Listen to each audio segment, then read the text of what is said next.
Hi, and welcome to our next lecture in this unit on the cult of personality that Stalin developed. And when we say cult of personality, we mean a kind of system built up, a system of almost worship and adulation built up by the media and by the regime for some figure, in this case Stalin, that kind of uncritically worships that figure. The use of the word cult here is not accidental. It is almost a religious worship of a political figure in this case, and strangely in this case a political figure in a completely atheistic system. So let's take a look at how Stalin's cult developed.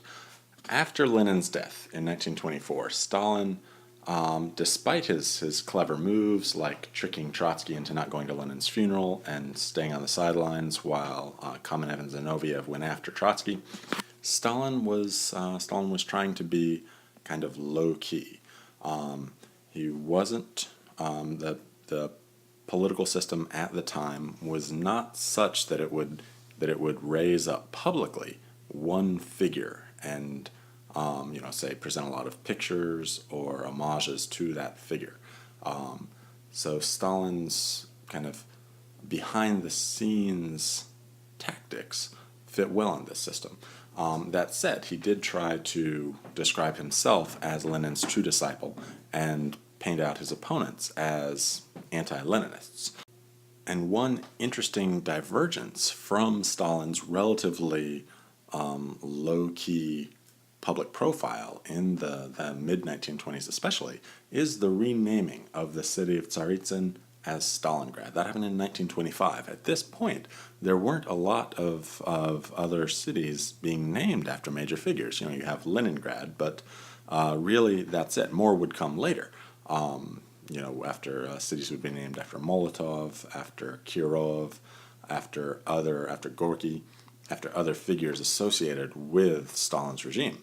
But this was unusual, and this was done not exactly as a kind of proto-cult of Stalin, but perhaps more as an attempt to burnish the Red Army's defense of that city during the Russian Civil War, which Stalin did play a large role in. Now, the cult kind of got going at Stalin's 50th birthday celebrations in 1929, and by this point, Stalin had gotten rid of all of the other potential leaders, of Kamenev, of Zinoviev, of Bukharin, of Trotsky, not necessarily killed them, but demoted them within the party. They were no longer real worries for him. And the 50th birthday celebrations went on, major public festivities, and this was kind of the spring-off point for the media to build up Stalin as a communist hero whose political thinking extended the advances of Marx, of Lenin, of Engels.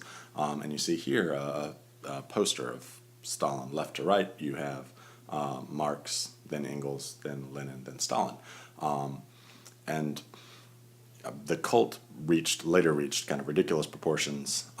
My own Russian teacher's mom was named Mels. The first letter Marx, then first letter of Engels, then first letter of Lenin, then first letter of Stalin. Mels is a ridiculous name in Russian. It's totally silly, but that's just the cult of personality for you. However, by 1923, the cult of personality got even bigger. Stalin began to be presented not just as next in line, but as the kind of captain of the ship who could keep the country together through all of the trauma it was going through industrialization, through collectivization, through the purges, incidentally all policies of Stalin's own making. But as you can see, he's the kind of nonchalant yet manly captain of the ship with big knuckles in the upper right corner. In addition, Stalin was kind of humanized. He had previously had a more almost a cold public image. So now he was drawn with lots of children as a welcoming father figure who was, oh, you just interrupted me. I was drinking ice water and reading classic Marxist tomes while writing, some articles of my own. And so this is kind of a new face for Stalin.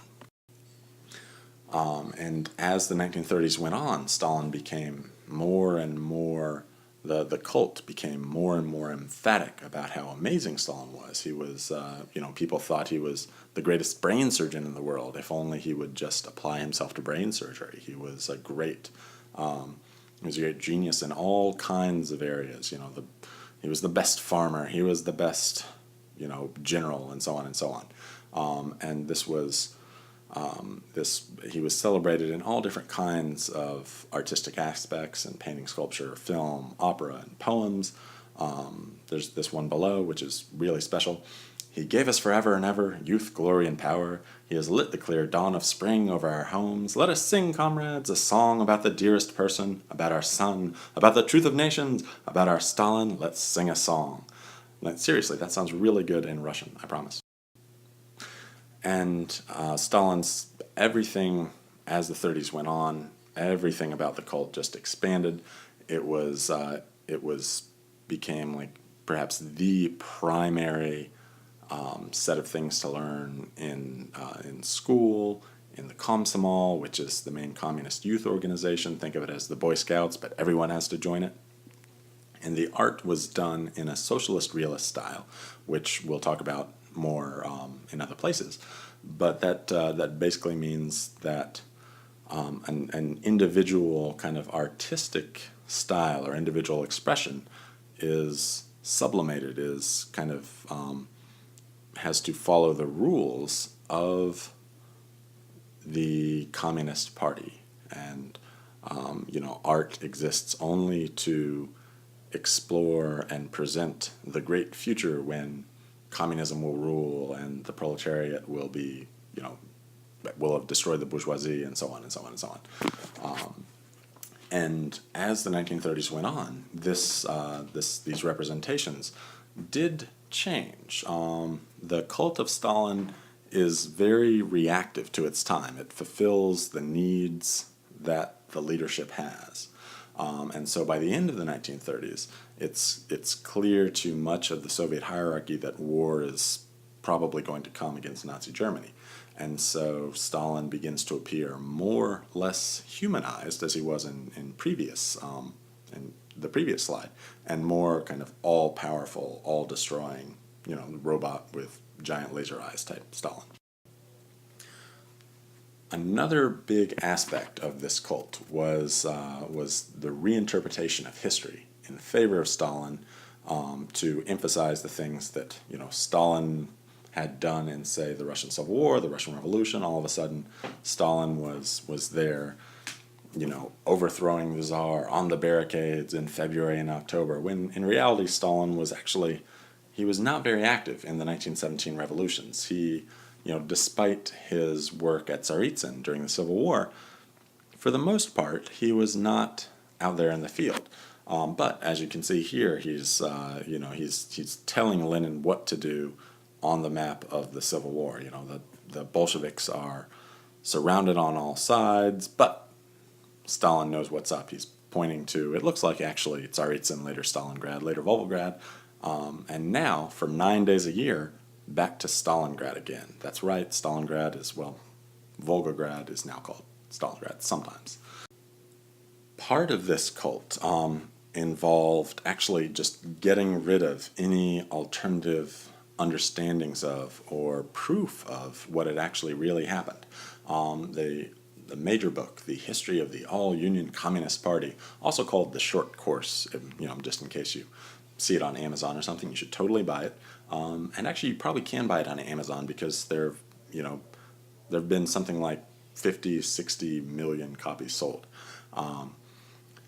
But it was published in 1938, written by Stalin, in quotation marks, because, the cult of personality says that Stalin is also the greatest historian in the country. But something tells me he probably had a ghostwriter, just guessing. And this became the text that all school children had to know. This was in all libraries.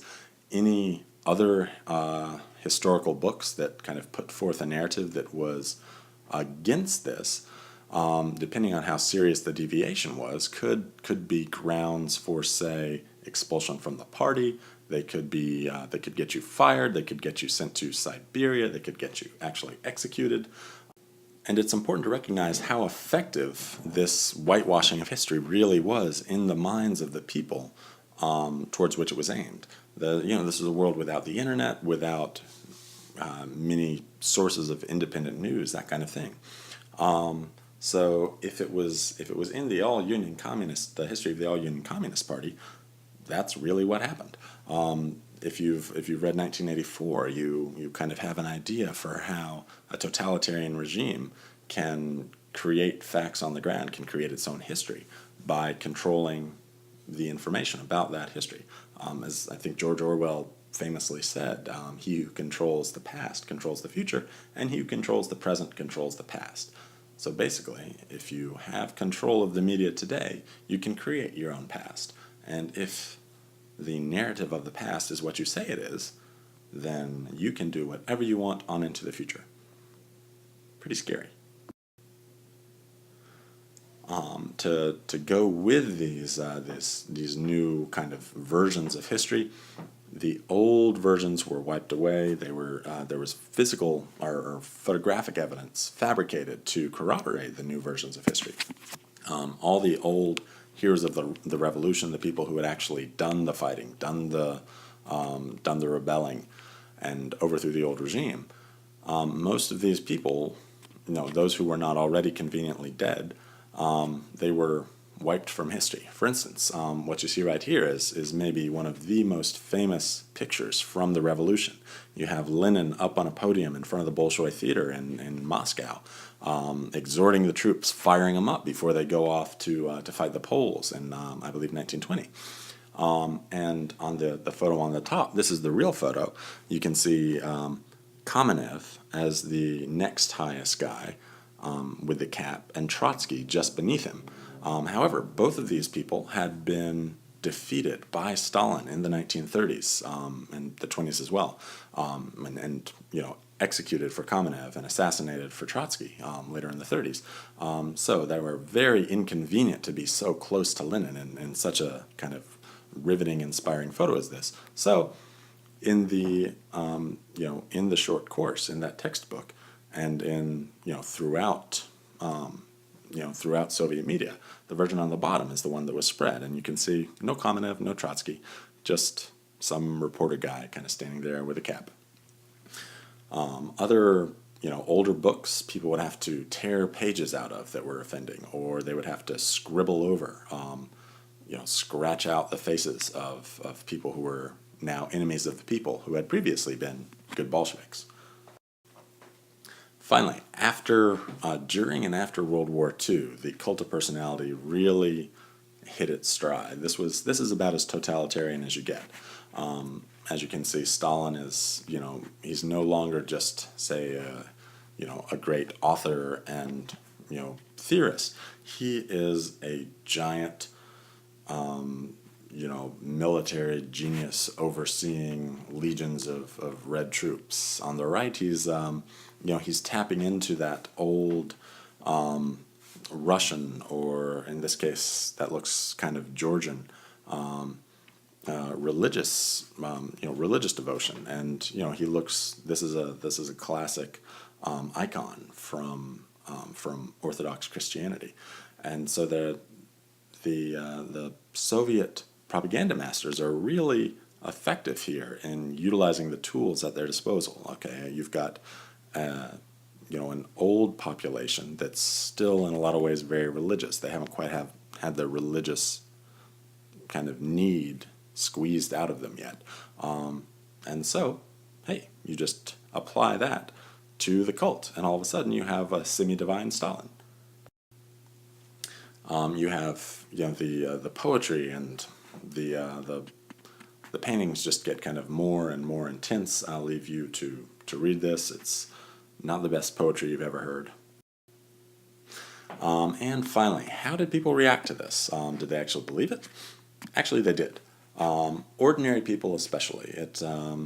This really other outside source of information were cut off to them. They did they had lived through the horrors of, basically by 1945, they had lived through 30 years of war, starvation, tumult, etc. But during those times, you'll grab onto whatever captain of the ship could possibly steer you out of it. So the people did seem to generally believe in what the cult was saying. This was this, like I said, kind of in some ways took the place of religion. In some ways, also building on kind of previous ideas. Stalin was seen as the great leader who, if there were any problems in society or any other things went wrong, it wasn't Stalin's fault. It was the fault of people below him. So Stalin got millions upon millions of letters, of petitions, that kind of thing, from average people, asking him to, informing him of the way his great policies had gone wrong and asking for help against local communists or local bureaucrats, party officials, that kind of thing. And so the people generally did believe in the greatness of Stalin. The really sad coda, some of the last victims of Stalin's regime and of Stalin's cult were those who were who so needed to see his body at his funeral that they crushed into the central part of Moscow where the funeral was, and there were such crowds that 500 people were crushed to death at Stalin's funeral just trying to see his body. So these are not people who are not taken in by the cult.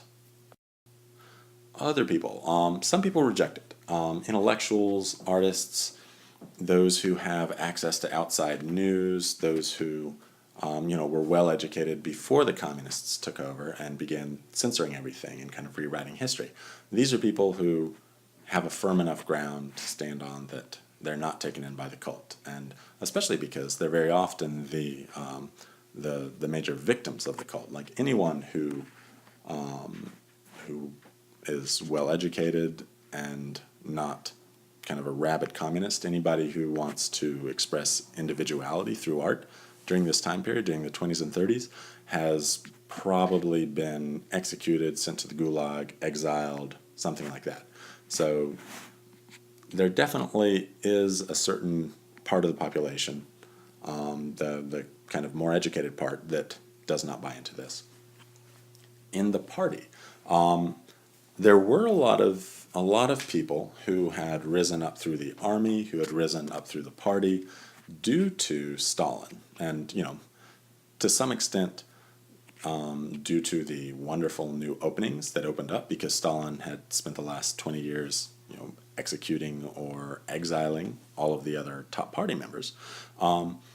And also just the people that Stalin had put in place as his own guys, who had facilitated Stalin's own rise up through the past Bukharin, Kamenev, Zinoviev, Trotsky.